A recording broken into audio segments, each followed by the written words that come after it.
السلام علیکم ورحمۃ اللہ وبرکاتہ۔ الحمد للہ عدد خلقه ورضا نفسه وزنة عرشه ومداد كلماته، وأفضل صلوات الله وأتم تسليماته على سيد أنبيائه ورسله وعلى آله وصحبه وعلى من سار على نهجه۔ الحمد لله نحمده ملء السماوات وملء الأرض وملء ما شاء من شيء بعد۔ الحمد لله قبل كل شيء والحمد لله بعد كل شيء۔ الحمد لله كما يرضى وحتى يرضى۔ الحمد لله حمدا حمد به ربنا نفسه وحمده أنبياؤه ورسله۔ أما بعد فأعوذ بالله من الشيطان الرجيم، بسم الله الرحمن الرحيم۔ ألم نشرح لك صدرك ووضعنا عنك وزرك الذي أنقض ظهرك ورفعنا لك ذكرك۔ صدق الله العظيم۔ میرے بہت محترم اور عزیز بزرگوں اور بھائیوں، بچوں اور بہت محترم خواتین،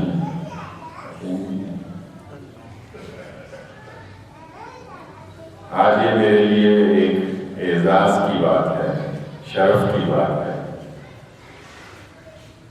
کہ بدوکی میں حاضری کا اللہ تعالیٰ نے موقع دیا۔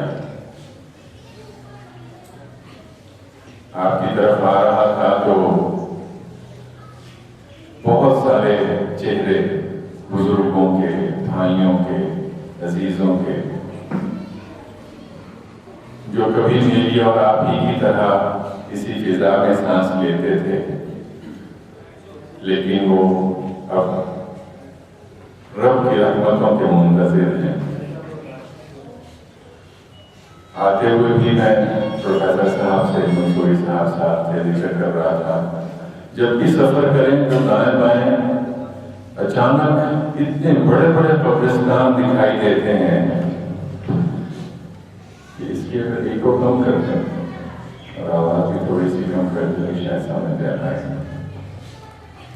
اتنے بڑے قبرستان نظر آتے ہیں، لگتا ہے کہ لاکھوں لوگ یہاں مدفون ہیں، اور دنیا والے ان کے دائیں بائیں سے فراقے بھرتے ہوئے گزر جاتے ہیں، لیکن اس دنیا کو نہیں دیکھتے جو وہاں آباد ہے۔ قبروں میں پڑے بھی سوچتے ہوں گے، کہتے تو ہوں گے ہم دائیں بائیں سے گزرنے والوں کو کہ آنا تو آپ لوگوں کو بھی یہاں پہ ہے۔ تو اپنے ان تمام مرحومین کے لیے جتنی دعائیں ہم کر سکیں کہ بعض اوقات نبی اکرم صلی اللہ علیہ وسلم کے الفاظ میں اور آپ کی حدیث کے مطابق میت کا درجہ ان کے پیچھے رہ جانے والوں کی دعاؤں کے نتیجے میں بلند کر دیا جاتا ہے۔ وہ دعاؤں کے محتاج ہیں، عمل ختم ہو گیا، عمل کی فرصت نہیں ہے۔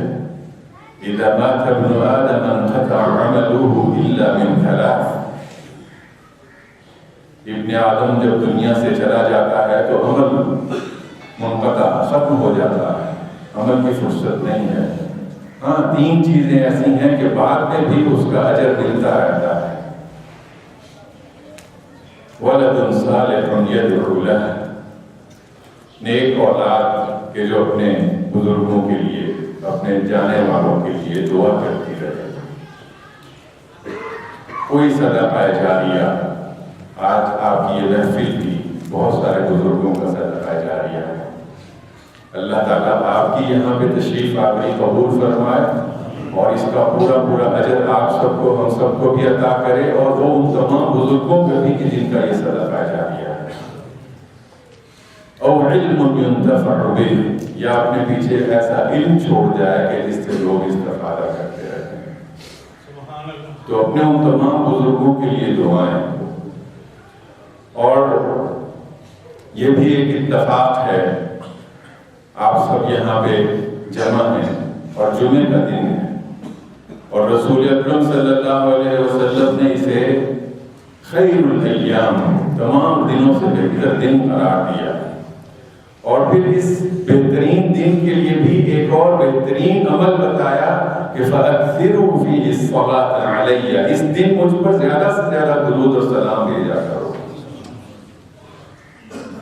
من صلی علیہ, جب آپ میں سے کوئی مجھ پر ایک بار درود اور سلام بھیجتا ہے, صلی اللہ علیہ عشرہ, رب ذوالجلال 10 دفعہ اس پر سلامتی بھیجتا ہے. تو ہر لمحے اپنے نبی کے لیے. وہاں ایک صحابی آئے کہ یا رسول اللہ صلی اللہ علیہ وسلم, میں اپنے اللہ سے دعائیں کرتا ہوں, ان دعاؤں میں سے میں کتنا حصہ آپ پر درود اور سلام بھیجا کروں, اپنی دعاؤں میں سے آپ کے لیے کتنی دعا کیا کروں. رسول اکرم صلی اللہ علیہ وسلم خاموش رہے. صحابی نے عرض کیا کہ یا رسول اللہ, اگر میں اپنی دعاؤں میں سے 1/4 صرف آپ پر درود اور سلام بھیجوں, باقی 3 حصے اپنے لیے دعائیں کروں تو یہ کافی ہے. آپ صلی اللہ علیہ وسلم نے فرمایا کہ ہاں ٹھیک ہے, لیکن اگر اس سے بھی زیادہ کرو تو اور بھی اچھا ہے. بات چیت ہو رہی ہے, اچھا میں اگر 2/3, ہاں ٹھیک ہے, اس سے بھی زیادہ کرو تو اور بھی اچھا ہے. آدھی, ہاں ٹھیک ہے, اس سے بھی زیادہ کرو تو اور بھی اچھا ہے. 3/4, ٹھیک ہے, اس سے بھی زیادہ کرو تو اور بھی اچھا. یا رسول اللہ, میں اپنی تمام تر دعاؤں میں صرف آپ پر درود اور سلام بھیجا کروں گا. آپ صلی اللہ علیہ وسلم نے فرمایا کہ اذن یغفر ذنبک, ایسا کرو گے تو تمہارے گناہ بخش دیے جائیں گے. وتکفی ہمک, اور جو بھی تمہارے دل میں تمہاری کوئی ضرورت ہے اللہ تعالیٰ اسے پوری کر دے گا. میری اپنی دعائیں میرے دل میں ہیں, لیکن میرے دل میں آپ کی محبت جو ہے وہ تمام اپنی دعاؤں اور ضرورتوں پر حاوی ہے. رب ذوالجلال کی طرف سے خوشخبری ملتی ہے کہ تمام گناہ بخش دیے جائیں گے. وَكُلُّ ابْنِ آدَمَ خَطَّاءٌ, اور دنیا میں آنے والا ہر ابن آدم بہت خطائیں کرتا ہے, تمہارے گناہ بخش دیے جائیں گے. رسول اکرم صلی اللہ علیہ وسلم بندوں کے لیے رب ذوالجلال کا ایک اتنا بڑا انعام کہ جن کی وجہ سے اللہ نے ہمیں گمراہیوں اور تاریکیوں سے نور اور ہدایت کی طرف آنے کا موقع عطا فرمایا. اور اس نعمت پر بھی اللہ کا جتنا شکر ادا کیا جائے, اور اس نعمت کے شکرانے کے طور پہ میں اپنے نبی پر درود اور سلام بھیجتا ہوں.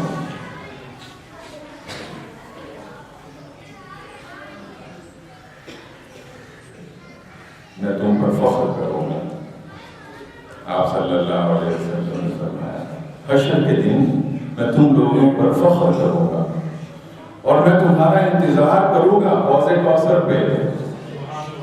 یا رسول اللہ, وہاں پہ تو اتنے اربوں کھربوں انسان ہوں گے. آپ اس لمحے اس وقت دنیا میں تقریباً 7.5 ارب انسان جیتے ہیں اس لمحے. حضرت آدم علیہ السلام سے اور قیامت کے دن تک اندازہ لگائیے کہ کتنے لوگ اس دنیا میں آئیں گے اور آئے کر چلے گئے. یا رسول اللہ صلی اللہ علیہ وسلم, وہاں پہ تو اتنے کھربوں انسان ہوں گے, ان میں سے آپ اپنی امت کو کیسے پہچان لیں گے؟ آپ سب جانتے ہیں کہ رسول اکرم صلی اللہ علیہ وسلم نے فرمایا کہ میں تمہارے اعضائے وضو کو دیکھ کر تمہیں پہچانوں گا. میری امت کے اعضائے وضو اس دن چمک رہے ہوں گے. یہاں ایک لمحے کے لیے میں اور آپ رک کے, ہمیں اپنے نبی کا ذکر بڑا اچھا لگتا ہے اور لگنا چاہیے. تم میں سے کسی شخص کا ایمان اس وقت تک مکمل نہیں ہو سکتا جب تک کہ میں اس کے لیے تمام ہستیوں سے زیادہ محبوب نہ بن جاؤں. لا یؤمن احدکم, تم میں سے دعوی ایمان سچا نہیں ہو سکتا ہمیں ذکر اچھا لگتا ہے، درود اور سلام بھیجنے کا اجر ہمیں حوصلہ دیتا ہے، لیکن ابھی ہم دیکھ رہے ہیں کہ نبی علیہ السلام نے فرمایا کہ اعضائے وضو کو دیکھ کر پہچان ہوگا۔ حضرت بلال ملتے ہیں، رسول اکرم صلی اللہ علیہ وسلم پوچھتے ہیں کہ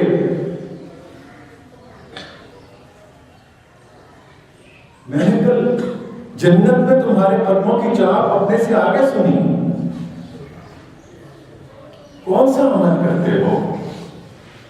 بلال خاموش رہ کے سوچتے ہیں نبی کی بشارت کی کیا وجہ ہو سکتی ہے، تو کچھ سوچ کے جواب دیتے ہیں کہ میں جب بھی وضو کی حاجت ہوتی ہے تو فوراً اٹھ کے وضو کر لیتا ہوں، کبھی یعنی کہ بے وضو نہیں رہا، یعنی کہ میں ہمیشہ باوضو رہتا ہوں۔ رسول اکرم صلی اللہ علیہ وسلم بشارت دیتے ہیں کہ ہاں اسی وجہ سے پھر تم مجھ سے آگے سمعت خشخشۃ صوتک، تمہارے قدموں کی چاپ میں نے جنت میں سنی ہے، اسی وجہ سے کیوں باوضو رہتے ہیں۔ میں اور آپ بھی ذرا ایک لمحے کے لیے سوچیں، بہت مشکل کام تھا جو حضرت بلال کرتے تھے، ایسا کام تھا کہ جو ہم اور آپ نہیں کر سکتے تھے۔ کوشش کریں تو شاید ہمیں بھی رسول اکرم صلی اللہ علیہ وسلم کی وہ رفاقت نصیب ہو جائے، اور اس رفاقت کی تلاش میں ہم دیکھتے ہیں کہ صحابہ کرام حضرت ثوبان مجلس میں تشریف لاتے ہیں تو آپ رسول اکرم صلی اللہ علیہ وسلم انہیں دیکھ کے پوچھتے ہیں کہ ماں ثوبان کیا وجہ ہے کہ تمہارے چہرے کا رنگ بدلا ہوا دکھائی دے رہا ہے، بیمار ہے؟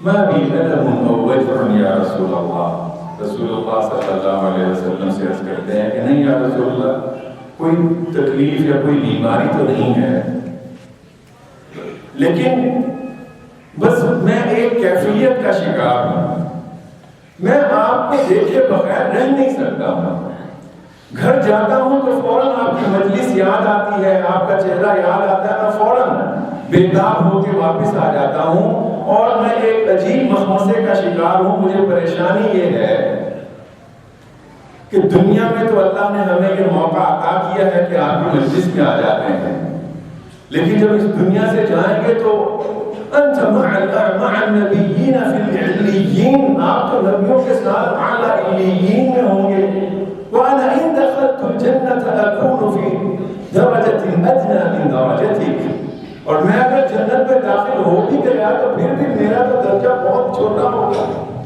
میں تو جنت کے بہت کسی نچلے حصے میں ہوں گا۔ رب ذوالجلال کو نبی اور صحابی کا مکالمہ اتنا پسند آتا ہے، قرآن کریم کی قیامت تک کے لیے تلاوت کرنے والی آیات نازل ہو جاتی ہیں کہ من یطع اللہ والرسول، جو شخص بھی اللہ اور اس کے رسول کی اطاعت کرے گا،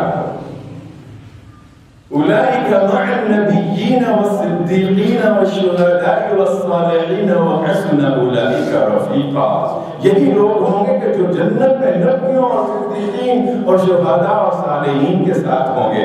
ایک اور حدیث میں رسول اکرم صلی اللہ علیہ وسلم اسی وحی کی شرح کرتے ہوئے اپنے صحابہ کو بتاتے ہیں کہ المرء مع من احب، کہ یہ جو تمہیں پریشانی ہے، یہ جو آپ کو پریشانی ہے کہ جنت میں میرا ساتھ نہیں ہوگا، تو رب ذوالجلال کی طرف سے بشارت یہ ہے کہ وہاں پہ بھی بندہ اپنے انہی ساتھیوں کے ساتھ ہوگا کہ جن سے وہ دنیا میں محبت کرتا ہوگا۔ صحابہ کرام فرماتے ہیں کہ اس سے زیادہ خوشی کا دن ہمارے لیے کبھی طلوع نہیں ہوا تھا جب ہمیں یہ بشارت مل گئی کہ دنیا میں اپنے نبی سے محبت ہے تو انشاءاللہ ہمیں جنت میں اپنے نبی کا ساتھ نصیب ہوگا۔ وہ جو حدیث ہم سب کو یاد ہے، رسول اکرم صلی اللہ علیہ وسلم نے فرمایا کہ ثلاث من کن فیہ وجد طعم الایمان، ایک اور روایت میں ہے کہ وجد حلاوت الایمان، تین چیزیں جس میں ہوگی جنت، وہ تین چیزیں جس میں ہوگی وہ ایمان کی، حلاوت اور مٹھاس چکھ لے گا، دنیا میں محسوس کرے گا کہ کوئی مٹھاس، کوئی سکون، کوئی راحت میرے دل میں اللہ نے عطا کی ہے. کیا؟ ان یکون اللہ ورسولہ احب الیہ مما سواہما، اللہ اور اس کے رسول دنیا کی باقی ہر چیز سے زیادہ اسے محبوب ہو جائے. جس کے دل میں یہ بات ہوگی تو وہ ایمان کی مٹھاس کو دل میں محسوس کرے گا. ان یحب العبد لا یحبہ الا للہ. دوسری صفت یہ کہ جس سے ایمان کی مٹھاس عطا ہوتی ہے کہ اپنے کسی بھائی سے اس وجہ سے محبت کرے کہ وہ اللہ کی خاطر اس سے محبت کرتا ہے، اللہ کی خاطر اپنے بھائیوں سے محبت کرتے ہیں، تو ایمان کی حلاوت محسوس ہوتی ہے. اور تیسری یہ کہ اللہ تعالیٰ اگر اسے کسی کفر سے، کسی گناہ اور برائی سے، جہنم کے کسی کام سے اور راستے سے نجات دے دے تو وہ پھر واپس اسی رسوائی اور گناہ کی طرف اور کفر کی طرف جانا اتنا ناپسند سمجھے کہ جتنا اس بات کو ناپسند سمجھتا ہے کہ اسے اٹھا کے جہنم میں پھینک دیا جائے. ایمان عطا ہونے کے بعد ایمان کی حفاظت گویا کہ کرنے والا ہو. رسالہ کو پیغام، ہدف، مقصد، شعور حاصل ہو جانے کے بعد وہ اس ایمان، اس شعور کی حفاظت کرتا ہو. تو یہ جو اللہ کی خاطر محبت، المرء مع من احب، جو دنیا میں قیامت کا ایک منظر قرآن کریم بیان کرتا ہے کہ اس دن لوگ حسرت کر رہے ہوں گے. لوگ حسرت کریں گے، کاش میں نے ایسے نہ کیا ہوتا. کئی مناظر اسی مفہوم کے ہیں. یہ جو اس وقت کی آیت ہم دیکھ رہے ہیں، اس میں قرآن کریم بتاتا ہے کہ انسان کہے گا قیامت کے دن، لیتنی لم اتخذ فلانا خلیلا، کاش میں نے فلاں شخص کو دنیا میں اپنا دوست نہ بنایا ہوتا. یا لیتنی اتخذت مع الرسول سبیلا، کاش میں نے دنیا میں اپنے رسول کے راستے کی پیروی کی ہوتی، فلاں کو اپنا ساتھی نہ بنایا ہوتا. اب دنیا میں تو ہمارے فیصلے کے معیار کچھ اور ہوتے ہیں. دنیا میں تو ہم ساتھی کسی اور وجہ سے بناتے ہیں، کوئی کسی دنیاوی لالچ کی وجہ سے، کوئی اپنی ذات برادری کی وجہ سے. الیکشن ہوتے ہیں، فیصلہ کرنا ہوتا ہے کہ کس کے ساتھی ہو، تو فیصلہ کرنے کے معیار اور ہوتے ہیں. لیکن جب ایمان کی بنیاد پر لا یحبہ الا للہ، سبعۃ یظلھم اللہ تحت ظلہ یوم لا ظل الا ظلہ، 7 افراد ایسے ہیں کہ قیامت کے دن جب کوئی اور سایہ نہیں ہوگا رب ذوالجلال کے عرش کے علاوہ، تو ان افراد کو، 7 طرح کے افراد کو اللہ کے عرش کے سائے تلے جگہ ملے گی. ان میں سے ایک، 7 میں سے ایک یہ بھی ہے کہ وہ 2 بھائی کہ جو دنیا میں صرف اللہ کی خاطر ایک دوسرے سے محبت کرتے تھے. مسافر جا رہا ہے، اللہ اس کے راستے میں ایک فرشتے کو انسان کی صورت میں بٹھا دیتا ہے. مسافر پاس سے گزرتا ہے تو فرشتہ پوچھتا ہے کدھر کا ارادہ ہے؟ میں وہ جا رہا ہوں، ذرا بتو کدھر جا رہا ہے؟ کوئی عزیز ہے وہاں پہ؟ نہیں، کوئی عزیز تو نہیں ہے. کوئی لین دین ہے، کوئی سودا ہے وہاں پہ؟ نہیں، کوئی سودا تو نہیں ہے، کوئی لین دین تو نہیں ہے. کس لیے جا رہے ہیں؟ وہ میرا بھائی وہاں پہ ایک رہتا ہے، اللہ کی خاطر جو میرا بھائی ہے، میرا کوئی اور تعلق اس سے نہیں ہے، میرا وہ تحریکی، میرا وہ دین کا، ایمان کا ساتھی ہے. فرشتہ اس کو پھر اپنا تعارف کرواتے ہوئے بتاتا ہے کہ تو پھر جان لو کہ میں اللہ کی طرف سے بھیجا ہوا ایک نمائندہ ہوں، اور تمہیں یہ بتانے کے لیے بھیجا گیا ہوں جس اللہ کی خاطر تم نے اس کے بندے سے محبت کی ہے، وہ اللہ تم سے محبت کرتا ہے، وہ اللہ تم سے محبت کرتا ہے. رسول اکرم صلی اللہ علیہ وسلم نے اسی لیے اس دنیا میں جتنے بھی ان کے امتی ہیں ان سب کو ایک جسد قرار دیا. مثل المؤمنین فی توادهم وتعاطفهم وتراحمهم كمثل الجسد الواحد. ایک جسد، ایک جسم جیسے میرا آپ کا ایک جسم ہے. اذا اشتكى منه عضو تداعى له سائر الجسد بالسهر والحمى. کوئی چھوٹا سا کانٹا، پنجابی میں ایسے کہتے ہیں کیا، کوئی اور لفظ ہے چھلتر، کوئی چھلتر چوبی، وہ چھوٹے سے کانٹے کی وجہ سے پورا جسم بالسهر والحمى، رات کو نیند اس کی ہو گئی ہے، بخار ہو گیا ہے. کیوں؟ کہ وہ کانٹا، وہ چھلتر چبھی ہوئی ہے. یہ ایک زندہ انسان، ایک صحت مند جسم کی علامت ہے. جسم مفلوج ہوتا ہے تو اس کے اس حصے کو کاٹ بھی دیا جائے تو جسم محسوس نہیں کرتا. زندگی اگر ہے تو پھر اس جسم کے جس حصے بھی کہیں پہ کوئی تکلیف ہے، مجھے اس کی تکلیف کو محسوس کرنا ہوگا. ہم نے تو مذاق بنا لیا، کہیں پہ کوئی مسئلہ بہت ہی زیادہ، کوئی مشکل، کوئی جھگڑا بہت ہی طویل ہو جائے تو ہم یہ کہتے ہیں کہ یار آپ نے تو اسے مسئلہ کشمیری بنا دیا. کشمیر میں ہمارے بھائی صرف اللہ اور اس کے رسول سے محبت کی وجہ سے شہید کیے جا رہے ہیں. یہ پورا طویل عرصہ گزر جانے کے باوجود ادھر فلسطین میں 1948، بلکہ آپ دیکھیں 100 سال پہلے 1917 میں برطانیہ نے گویا کہ باپ کی جاگیر ہوتی ہے، لکھ کے دے دیا کہ یہ فلسطین جو ہے اسے ہم اسرائیل یہودیوں کا دیش بنائیں گے. ساری دنیا کے یہودیوں کا یہ حق ہے. آج بھی اسرائیل کا دستور یہ کہتا ہے. لیکن یہ بات سننے سے پہلے ذرا پھر وہی حضور صلی اللہ علیہ وسلم کی حدیث یاد کر لیجئے جو ابھی ہم بیان کر رہے ہیں کہ جسد واحد ہے. لیکن ہم تو جسد واحد نہیں ہیں. ہم تو پاکستانی ہیں، ہم تو عرب اور عجم ہیں، ہم تو فلاں اور فلاں ہیں. آج بھی دنیا کے دستور میں ہمیں ان تمام ٹکڑیوں میں تو تقسیم کر دیا گیا، لیکن وہاں پہ اسرائیل کے ضابطے اور قانون کے مطابق پوری دنیا میں جو بھی یہودی بستا ہے تو وہ اسرائیل کا شہری ہونے کا حق رکھتا ہے. آج وہ وہاں پہ جائے تو وہ وہاں کا شہری، اس کو وہاں کی نیشنلٹی، اس کا پاسپورٹ ڈکلیئر کر دیا جائے. یعنی کہ وہ جو ہمیں اللہ کے نبی نے راستہ بتایا تھا ہم نے تو چھوڑ دیا. وہ جو نبیوں کے قاتل تھے، قرآن کریم میں فرمایا گیا وَقَتْلِهِمُ الْأَنْبِيَاءَ، نبیوں کا قتل کرتے تھے جس کی وجہ سے ان پر یہ عذاب نازل ہوئے. اللہ اور اس کے رسول کو براہ راست انہوں نے انکار کر دیا. اذهب أنت وربك فقاتلا إنها هنا قاعدون. وہ جنہیں قرآن کریم میں قردة والخنازیر، ان کو تو یہ حق ہے، انہوں نے تو اس اصول کو اپنا لیا.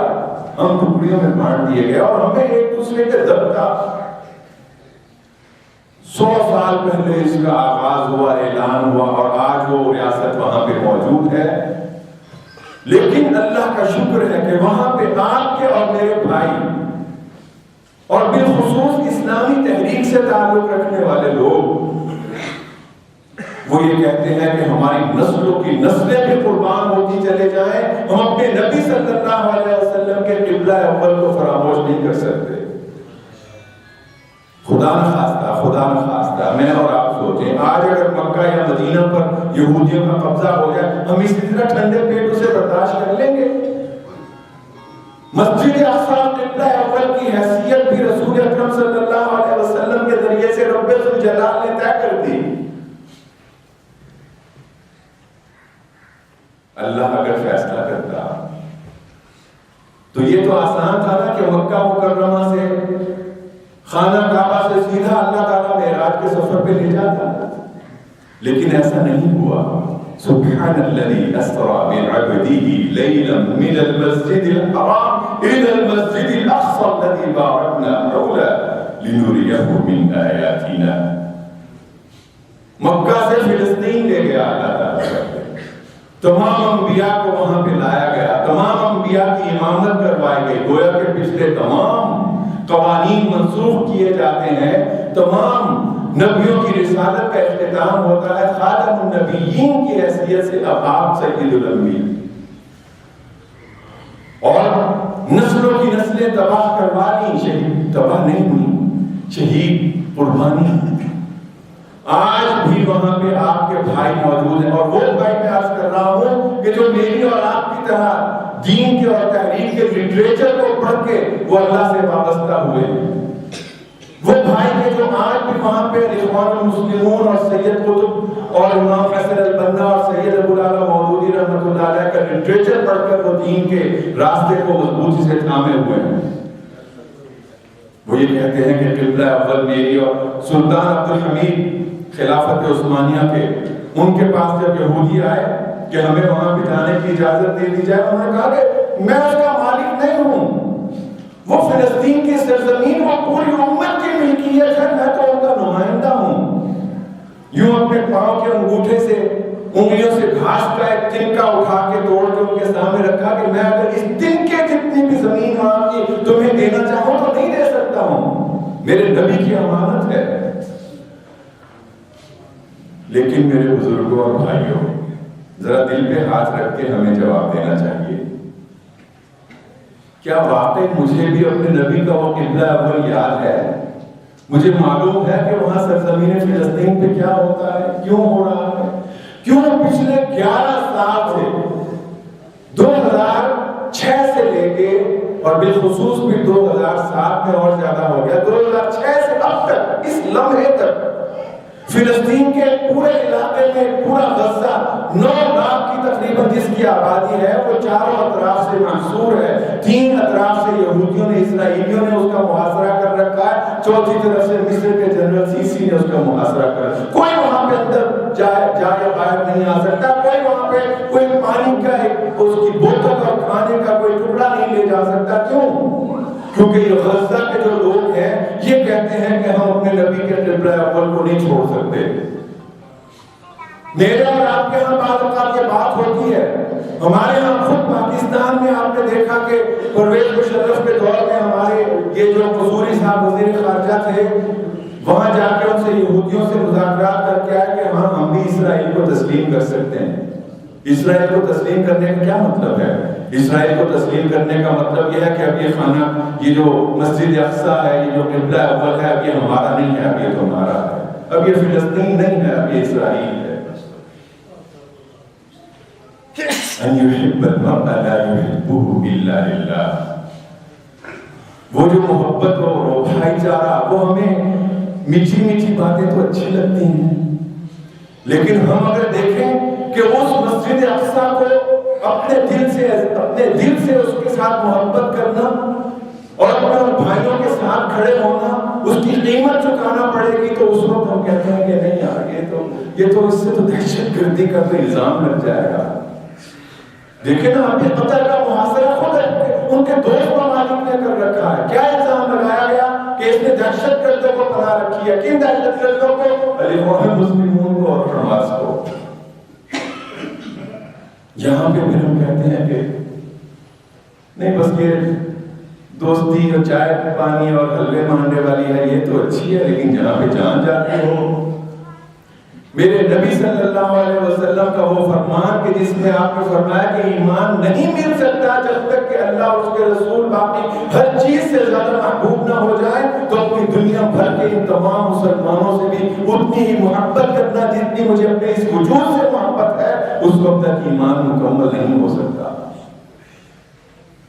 ہم کیوں اپنے ان بھائیوں کا درد محسوس نہیں کرتے ہیں جو اراکان میں مثال کے طور پہ لاکھوں کی تعداد میں، اور آج کی بات نہیں ہے، مجھے یاد ہے بہت بچپن میں اسی پتوکی میں ایک بار کوئی تقریباً یہ 70 کی دہائی کا واقعہ ہوگا، 100 کے قریب مرد و خواتین کا ایک قافلہ لوٹا پٹا، وہ یہاں پہ یہ قصور کے بارڈر کو کراس کرتا ہوا یہاں پتوکی پہنچا تھا، پتہ چلا کہ یہ برما سے آئے ہیں، اب تو جس کا نام میانمار ہے، برما سے آئے، وہ برما سے نکلے بنگلہ دیش پہنچے، وہاں سے پورا ہندوستان عبور کرتے ہوئے، سن رکھا تھا کہ پاکستان ایک اسلامی ریاست ہے، ایک اسلامی جمہوریہ ہے، پاکستان ہے، وہ اگر دنیا کے سارے یہودیوں کو اسرائیل سینے سے لگاتا تو پاکستان میں بھی ہمیں پناہ ملے گی۔ اس سے بھی پہلے کئی اشروں سے ظلم و ستم ستم کا سلسلہ جاری ہے۔ سب سے پہلا ان کے سامنے جو بند باندھا تو وہ خود پڑوسی ملک بنگلہ دیش نے راستے بند کیے۔ وہ تو جب سیلاب ان کا امڑ آیا تو دروازہ ٹوٹ گیا، وگرنہ حسینہ نے ابھی کچھ عرصہ پہلے یہ بیان دیا تھا کہ نہیں یہ تو میانمار کے شہری ہیں، یہ برما کے شہری ہیں، وہ جانے اور ان کی حکومت جانے، ہمارا اس سے کیا تعلق ہے، ہم نہیں آنے دے سکتے۔ ہم نے بھی انہیں اسی طرح بس اتنی اہمیت دی ہے، کبھی کبھار دعا بھی یاد آ جاتا ہے یا کہیں پہ کوئی ذکر ہم اس کا نام لکھ دیتے ہیں۔ وہ مصر میں آپ دیکھیں 42,000 اللہ کے ولی،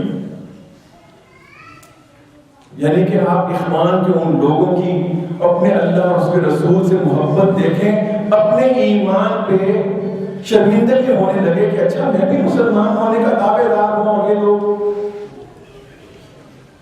بچوں کو قربان کرنے کے باوجود وہ 1948 میں سب سے پہلا جرم ان کا بھی یہی تھا کہ اس وقت انہوں نے فلسطینی بھائیوں کی مدد کی، قبلہ اول پر یہودیوں کے قبضے کو تسلیم نہیں کیا۔ 1949 میں امام فیصل البنا کو شہید کر دیا گیا، سارے جوان کو جیل میں پھونس دیا گیا۔ اس وقت سے ظلم کا یہ سلسلہ شروع ہے۔ اس وقت بھی 42,000 کے قریب لوگ، اس سے زیادہ، وہ مصر کی جیلوں میں ہیں، پھانسیوں کی سزائیں۔ میں عرض کر رہا تھا کہ ان کی عبادت اور ان کے ان تمام معمولات کو دیکھیں، میری آپ سب کے بارے میں بہت محبت کے ساتھ یہ حسن ظن ہے کہ آپ بھی اپنے، ہم سب بھی اپنے نبی کی ان فرمانات کو، ان سنتوں پر عمل کرنے والے ہوں گے۔ مثلا وقت نہیں ہے، ایک آدھ مثال نظر دے سکتے ہیں ہم۔ اخوان کے لوگ، آج جمعے کا دن ہے، کل جمعرات تھی، ہم ایک مثال دیکھ رہے ہیں، اخوان کے جتنے کارکنان جیلوں میں ہیں یا جیلوں سے باہر رہے ہیں، جیسے میں آپ کو اور آپ مجھے دیکھ رہے ہیں، جیسے ہم یہاں پہ گفتگو کر رہے ہیں، بالکل اسی حقیقت کے ساتھ ہمیں وہ سارے لوگ دکھائی دیتے ہیں کہ کل جمعرات کے دن اگر کوئی عذر کسی کو نہیں تھا تو شاید ان میں سے 95% لوگوں نے کل جمعرات کے دن اپنے نبی کی سنت کے مطابق روزہ رکھا ہوگا۔ اور صرف کل کی بات نہیں ہے، مسلسل ہر پیر اور جمعرات کو۔ اور اسی یقین سے ان کے بارے میں یہ کہا جا سکتا ہے کہ 100% لوگ تقریباً، اللہ ہے کہ کوئی ایسا عذر ہو کہ وہ دیکھ بھی اور پڑھ بھی نہیں سکتا ہو، تو تقریباً 100% لوگ اخوان کے وہ آج جمعے کے دن اپنے نبی کی سنت کے مطابق سورہ کہف کی تلاوت کر رہے ہوں گے۔ میں نے عرض کیا کہ آپ سب کے بارے میں بھی حسن ظن رکھتا ہوں، لیکن چلیے اس مجلس کے اجر کی خاطر ہم اپنی نیت کو، اگر نیت قائم کرنا اور اس کی تجدید کرنا چاہیں تو کیا یہ ہو سکتا ہے کہ ہم بھی اپنے نبی کے اسی نور کے حقدار بننے کی کوشش کریں کہ جس میں آپ صلی اللہ علیہ وسلم نے فرمایا کہ من قرأ سورۃ الکہف، جس نے جمعے کے دن سورہ کہف کی تلاوت کی تو اللہ تعالیٰ اس کے ساتھ ایک خصوصی نور اس کے ساتھ عطا کر دیتے ہیں، جو اگلے جمعے کی تلاوت تو اس کے ساتھ رہتا ہے۔ کیا ارادہ ہے؟ کر چکے ہیں؟ میرا ہو سکتا ہے کہ بہت سارے لوگ آپ میں سے تلاوت کر ہی چکے ہوں گے، کیونکہ جمعے کا دن اولا جو ہے وہ جمعرات کی شام سے شروع ہو کے تو جمعے کی شام تک یہ دن ہے۔ جب چاند دکھائی دیتا ہے تو ہم کہتے ہیں یکم ربیع الاول ہو گئی ہے، تو یقیناً آپ میں سے یہ کر چکے ہوں گے اس سنت پر عمل۔ لیکن جو اگر مجھ جیسا کوئی گناہگار نہیں کر سکا ہے تو ہم بھی آج سے اپنے نبی کے اس فرمان کو، اس خوشخبری کو اپنانے کی کوشش کریں انشاءاللہ۔ میرا خیال ہے اس سے زیادہ اونچی انشاءاللہ ہو سکتی ہے۔ بچے انشاءاللہ کرائے جی، اچھا ہے، گھبرانے کی بات نہیں، یہ تو خوشخبری ہے ہم نے۔ تو آگے آپ کے ابو کیا نام ہے آپ بچوں کے؟ انصر محمود صاحب۔ تو انصر محمود صاحب وہ بھی یہاں پہ ہیں، تو انہوں نے تو گویا کہ 3 سورہ کہف کی تلاوت کی نیت کر لی ہے۔ جی آپ بھی اور اسی طرح باقی مسلم گھر والے چودھری محمد شریف صاحب بھی اپنی قبر میں آسودہ ہوں گے کہ ماشاءاللہ ہمارے بچوں نے، پوتوں نے، نواسوں نے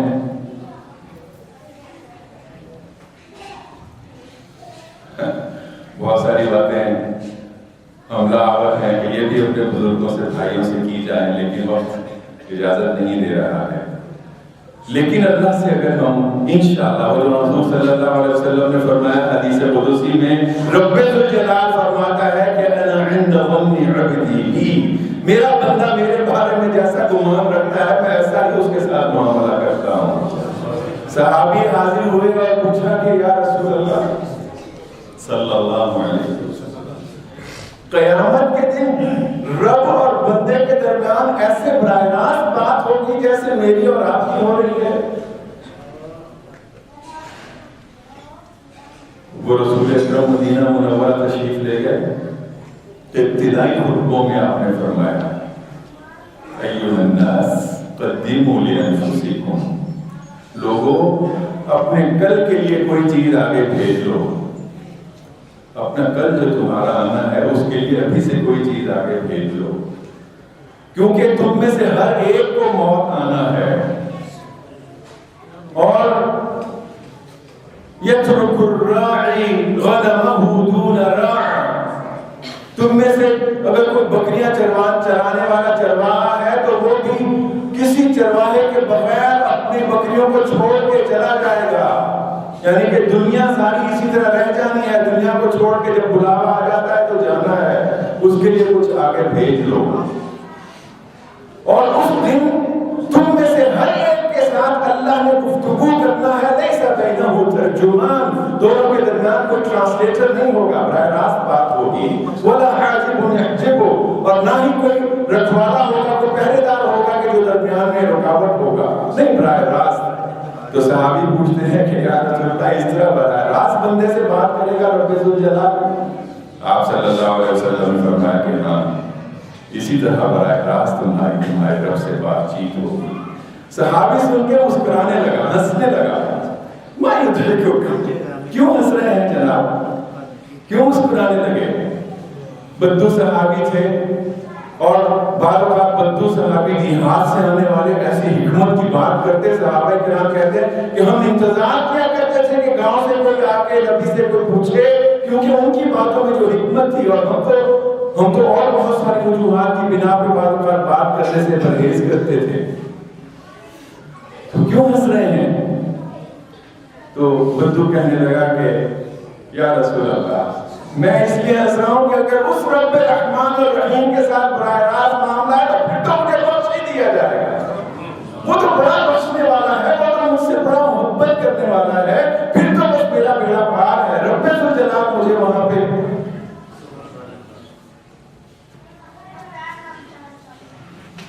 رسول اکرم فرماتے ہیں کچھ منظر ایسے بھی ہوں گے، بندے کا رب سے مکالمہ ہو رہا ہے تو اللہ نے گویا کہ باقی مخلوق کے درمیان ایک پردہ لگا دیا، کنات لگی ہوئی ہے نا سامنے، ایسے ایک پردہ لگ گیا ہے، صرف یہاں پہ اللہ اور اس کا بندہ، کوئی نہ دیکھ رہا ہے نہ سن رہا ہے۔ اللہ پوچھے گا بندے فلاں دن فلاں کام کیا تھا، گناہ کیا، انکار کا کوئی موقع ہی نہیں ہے، ہاں اللہ ہو گیا تھا، فلاں بھی گناہ کیا تھا، فلاں گناہ بھی کیا تھا۔ رسول اکرم فرماتے ہیں ایک ایک کر کے سارے گناہ منوا لے گا اللہ تعالیٰ، تو بندہ سمجھے گا کہ بس اب تو جہنم میں جانا ہی جانا ہے، سارے گناہوں کو مجھ سے اقرار کروایا جا رہا ہے۔ رب ذوالجلال فرمائے گا کہ بندے دنیا میں تم نے یہ سارے گناہ رکھے، میں نے دنیا والوں سے تمہارے گناہوں کا پردہ رکھا، آج یہاں بھی میں تمہارے گناہوں کا پردہ رکھتے ہوئے تمہارے لیے بخشش کا اعلان کرتا ہوں، جاؤ جنت میں چلے جاؤ۔ اپنے رب سے نیک گمان رکھنا ہے، لیکن وہ حضور صلی اللہ علیہ وسلم نے اس سے بھی خبردار کیا کہ کوئی شخص صرف گمان کی بنا پہ ہی عمل کو چھوڑنے والا نہ بن جائے، بڑی بڑی لمبی امیدیں تو باندھے لیکن اپنے کل کو فراموش کر دے۔ قدموا لانفسکم، اور پھر اس گفتگو کے آخر میں فرمایا کہ قوا انفسکم، اپنے آپ کو جہنم سے بچاؤ، ولو بشق تمرہ، اگرچہ کھجور کا ایک ٹکڑا ہی اللہ کی راہ، وَإِن لَّمْ يَجِدْ، اگر کھجور کا ٹکڑا بھی نہیں ہے، فَبِكَلِمَةٍ طَيِّبَةٍ، تو اچھی بات کر کے اپنے لیے آخرت میں کوئی چیز پہنچاؤ۔ یہ بات دوسروں تک پہنچاتے ہوئے تو میرے بزرگوں اور بھائیوں، آپ کی یہ مبارک مجلس ہے، رسول اکرم صلی اللہ علیہ وسلم سے محبت کی خاطر آپ سب جمع ہیں، اور ہم اپنے نبی صلی اللہ علیہ وسلم کے امتی ہونے کے ناطے اس بات کے بھی مکلف ہیں، ہم پر یہ ذمہ داری ہے کہ ہم اپنی نبی صلی اللہ علیہ وسلم کی پوری امت کو جو دنیا میں جہاں پہ بھی ہے، وہ کہیں پہ ظلم سہ رہے ہیں تب بھی، کہیں پہ انہیں کامیابیاں حاصل ہو رہی ہیں تب بھی، اور الحمدللہ کامیابیوں کی بھی بہت ساری پہلو ایسے ہیں جو مختلف ممالک سے، کہیں پہ مراکش سے لے کے اور ترکی اور ملائیشیا تک، کہ جہاں پہ بنگلہ دیش اور مصر میں شہادتیں ہیں، میانمار میں اور کشمیر میں، فلسطین میں مظالم ہے، محاصرہ ہے، شام میں تباہی ہے، یمن میں خونریزی ہے، وہ آپس کے تعصبات کو ہوا دی جا رہی ہے، تو وہیں پہ اللہ تعالیٰ یہ بشارت بھی دیتا ہے کہ تمام تر مظالم کے باوجود بھی الحمدللہ میری امت کے قدم آگے بڑھ رہے ہیں، میرے تحریک کے وہ بندے اور ساتھی اور وہ تمام افراد کہ جو اللہ کے ساتھ ایک سودا کیے ہوئے ہیں کہ ہم نے اس دنیا میں تیرے دین کو غالب کرنا ہے، وہ جو اللہ کا فیصلہ ہے کہ لِيُظْهِرَهُ عَلَى الدِّينِ كُلِّهِ، تو ہم نے اس راہ کے راہی بننا ہے، اور انشاءاللہ آج کا یہ جو تاریخ منظر ہے، آج بھی یہ تمام تر تکالیف اور مایوسی اور پریشانی کی خبریں ہیں، رب الجلال یہ بتاتا ہے کہ انہی تاریکیوں میں سے، انہی پریشانیوں، اور بعض اوقات منظر ایسا ہو جاتا ہے کہ جیسے قرآن کریم میں خود بتایا کہ غزوہ احزاب اور غزوہ خندق جب ہوا، ایسا حالت تھا کہ بلغت القلوب الحناجر، تمہارے دل اچھل کے تمہارے حلق میں آ رکھے، آنکھیں بترانے لگی۔ صحابہ کرام سے خطاب ہے، فرمایا کہ وَتَظُنُّونَ بِاللَّهِ الظُّنُونَ، تم اپنے رب کے بارے میں عجیب و غریب گمان کرنے لگے، اس وقت اللہ تعالیٰ نے پھر تمہارے لیے اپنی نصرت کا فیصلہ کیا۔ تو آج اگر تاریکی ہے تو پھر یہ رات کو اس آخری پہر کی تاریکی ہے کہ جس کے بعد اللہ تعالیٰ نے فجر کو طلوع کرنا ہے، اور یہ جو پورا ایک منظر نامہ تیار ہو رہا ہے، اسی کے ذریعے سے اللہ نے اپنے کھوٹے اور کھرے بندوں کو پہچانتے ہوئے، ان کا تعارف کرواتے ہوئے اپنی نبی کی امت کے لیے اپنے فضل اور نصرت کا فیصلہ کرنا ہے، لیکن امتحان میرا اور آپ کا ہے۔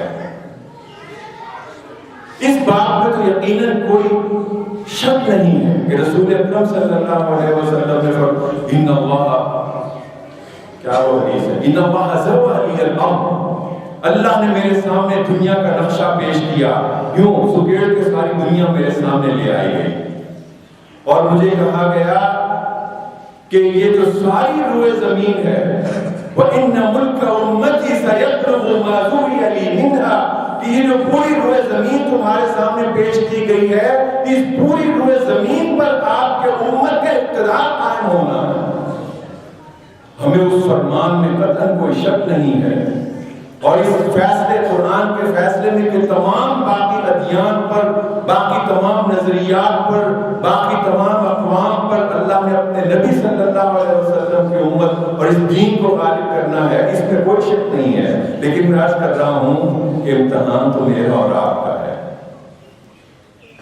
آج بھی ہے، کل بھی تھا، آئندہ بھی ہوتا رہے گا، کہ اس قافلہ حق یا اس اللہ کے نبی کے راستے پہ چلنے والے لوگوں کا ساتھ کون دیتا ہے؟ وہ جو محاصرے میں ہیں ان کے لیے چلیے اور کچھ نہیں تو کم از کم اپنے اللہ کے حضور ان لمحات میں کہ جب بندہ یہ سوچے کہ یہ قبولیت کا وقت ہے، آج اس وقت کی گئی دعا اللہ ضرور قبول فرمائے گا، اس وقت میں اللہ سے جب مجھے معلوم ہے کہ یہ قبولیت کا وقت ہے تو میں اس میں اپنی تمام ضروریات کو فراموش کرتے ہوئے یا ان کے ساتھ اپنے ان بھائیوں کے دعاؤں میں یاد کروں کہ پروردگار فلسطین میں میرے بھائیوں کی مدد فرما، اراکان میں میرے بھائیوں کو ان کی نصرت فرما، انہیں ظلم سے نجات عطا فرما، وہ مصر میں اور ان تمام ممالک میں۔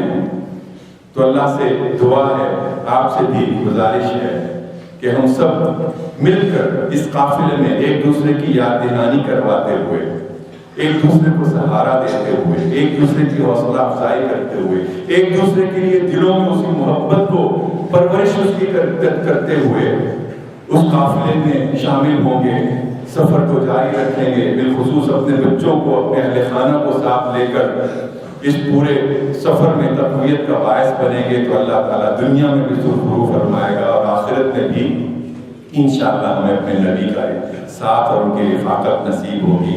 وآخر دعوانا